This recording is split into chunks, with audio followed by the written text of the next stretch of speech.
the information was valuable to them, and it made sense to them. And we didn't want the indicator, the ability to see change in the indicator, to rely on specific interventions. So the idea here is that to make this most broadly applicable across the sector, we wanted indicators that wouldn't necessarily rely on the provision of specific health services, and even for MFIs that provide health plus financial services, they sequence these at different times of the year and provide different types of health services. And so we didn't want indicators to be directly related to the timing of how these interventions get sequenced throughout the year.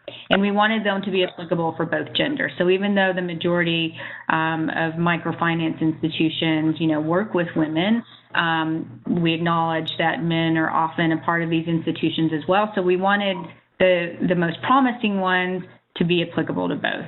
And then finally, the indicators needed to be reliable. So we wanted to be able to benchmark the health indicator data that MFIs collect to national benchmarks, so that this is one way to make the data actionable, to compare the health indicators to national averages, et cetera. And then finally, we wanted the data to provide consistent measurement over time. And so the final column on the right you see is just our assessment in the initial phases as to whether or not the indicator was likely to be included in health indicator surveys going forward.